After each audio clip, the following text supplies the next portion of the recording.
For the next question, let me take this opportunity to introduce properly our Chairman Thomas Fan.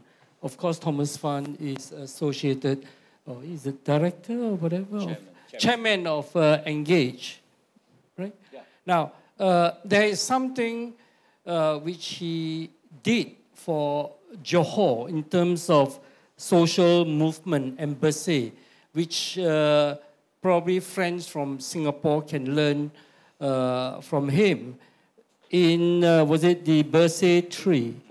Tree. Bersih tree, at the time there was a big call from the Bersih headquarters in Kuala Lumpur to get every Bersih supporters from all the states to converge in Kuala Lumpur.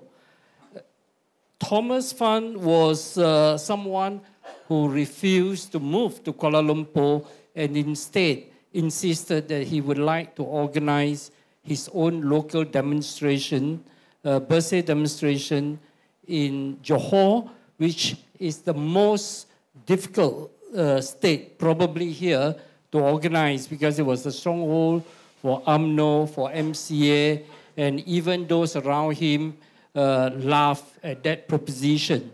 At the very most, they would say that he could only bring out a few hundred, top 1,000. There was a big argument. He stood his ground, and at the end, he managed to bring out 8,000 to the street. And there are also tactical issues which he engaged in because Singaporeans is so much caught up with the issue of rule of law, which is actually rule by law.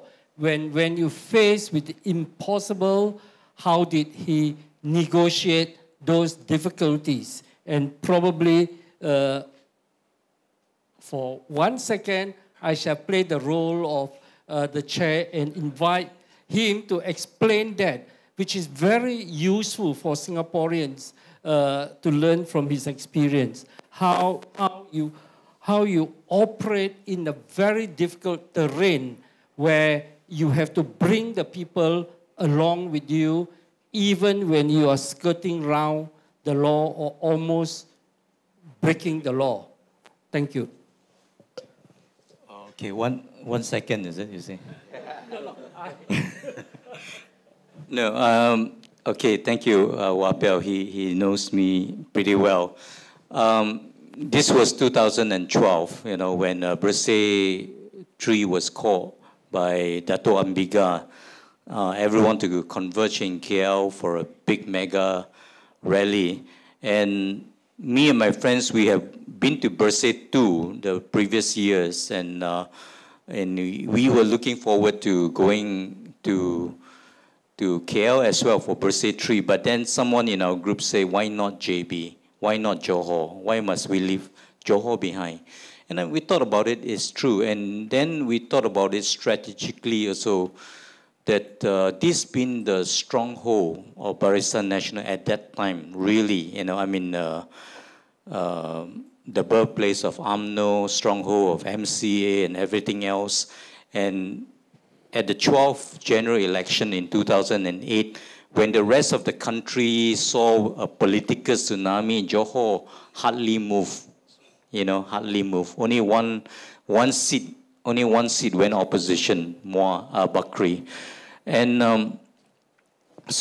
but we were in touch with the ground in the sense that we were just doing the humbling work of registering voters at shopping mall. In Malaysia, it's not automatic registration.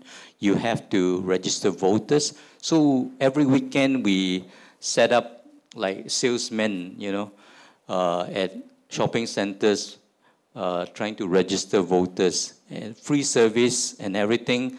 Yet, so we persevered, but we felt the people's heart. They wanted change. So when Bersih tree came along, we said, at least can get a few hundred lah, you know, we think people will come out. And we also thought that, you know, if you really want to shake the regime at that time, why shake a little twig or branch at the corner? you need to shake it at the trunk. And this is the trunk. Johor was the trunk.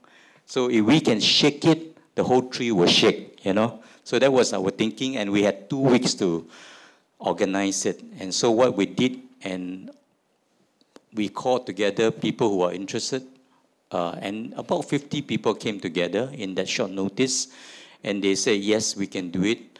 And we then printed flyers, and first time ever called a press conference. I didn't even know what was a press conference, but I was elected chair, and then in that 2 weeks, we printed 100,000 flyers, A5 flyers, okay? And we went house to house, door to door, and car to car, and put this flyer, because the mass media were not on our side. They were not reporting.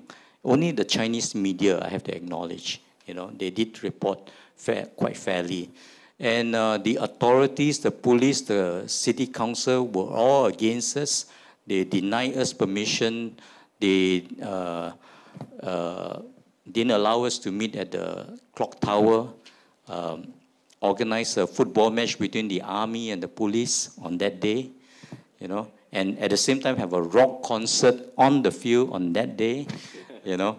But we were determined, and I can tell you a couple of reasons why we were, in a way, brave, you know.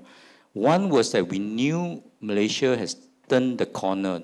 There was a tipping point, and 2008 election was a tipping point where the public was on our side. You know, we knew the public was on our side.